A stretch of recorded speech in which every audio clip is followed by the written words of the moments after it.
पिछले एपिसोड में समीर ने ही नंदिनी के जन्मदिन की सारी अरेंजमेंट कर रखी थी।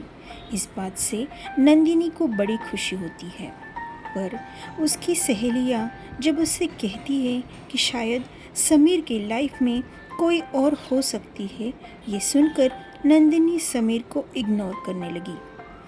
समीर ने ये बात नोटिस कर ली। समीर ने नंदिनी के लिए पहले से ही एक और प्लान बना रखा था और अब उसका वक्त आ चुका था।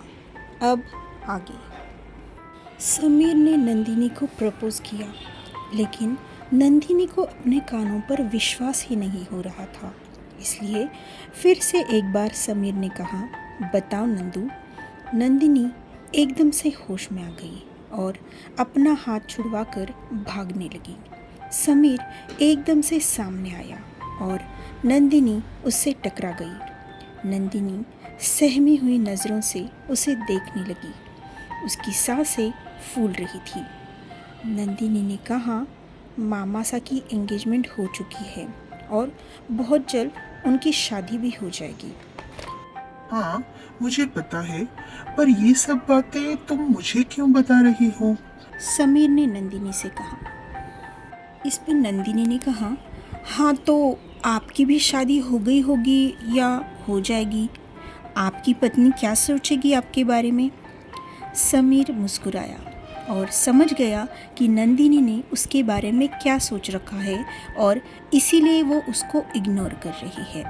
समीर कहने लगा, मुझे अभी तो पता नहीं है कि मेरी होने वाली पत्नी मेरे बारे में सोच भी रही है या नहीं, या वो तो शायद मुझ पे अभी से शक कर रही है। नंदिनी को ये सुनकर बड़ा गुस्सा आया और उसने समीर को जोर से धक्का दिया और भागने लगी। समीर ने एकदम से कहा, I love you Nandu, will you marry me? Nandini के भागते हुए कदम रुक गए और उसने पीछे मुड़ के देखा। उसे तो अपने कानों पर भरोसा ही नहीं हो रहा था। वो भागती हुई समीर के पास गई और कहने लगी, क्या कहा आपने समीर? तभी समीर ने अपने पॉकेट से एक गुलाब का फूल निकाला। एक्चुअली वो गुलाब के फूल जैसे दिखने वाली एक डिबिया थी।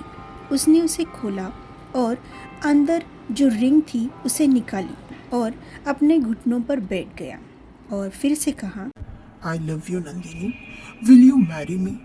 नंदिनी तो अवाक हो गई। उसने कभी नहीं सोचा था कि उसके साथ ऐसा भी कुछ होगा।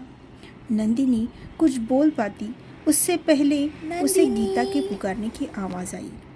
नंदिनी बिना कुछ कहे मुस्कुराती हुई वहाँ से चली गई और समीर भी मुस्कुराया।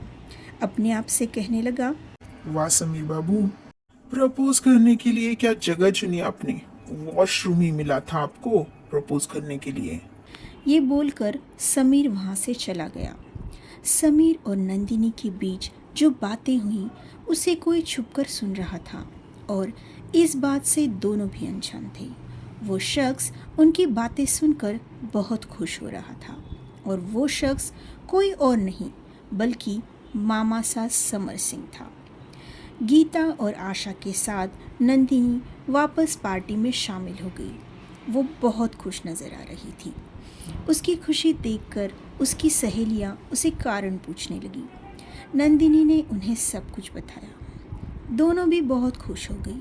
फिर दोनों ने नंदिनी को कुछ बताया जिससे नंदिनी और भी खुश हो गई। फिर आशा ने एक अनाउंसमेंट की, वो लोग एक डांस परफॉर्मेंस करेंगी। तब तक समीर और मामा सा भी आ चुके थे। फिर गाना स्टार्ट हुआ। पहले तो आशा और गीता ही डांस कर रही थी, फिर अचानक से नंदिनी ने भी उन्हें ज्वाइन किया। नंदिनी समीर को देख देख कर ही डांस कर रही थी ताकि समीर को उसकी फीलिंग्स समझ आ जाए। समीर को सब कुछ समझ आ रहा था। ये परफॉर्मेंस सिर्फ समीर को नंदिनी के दिल के हालात जानने के लिए था। समीर मुस्कुराया। नंदिनी को एकटक दिखने लगा। उसकी उस नज़र से नंदिनी की नज़र शम से झुक गई।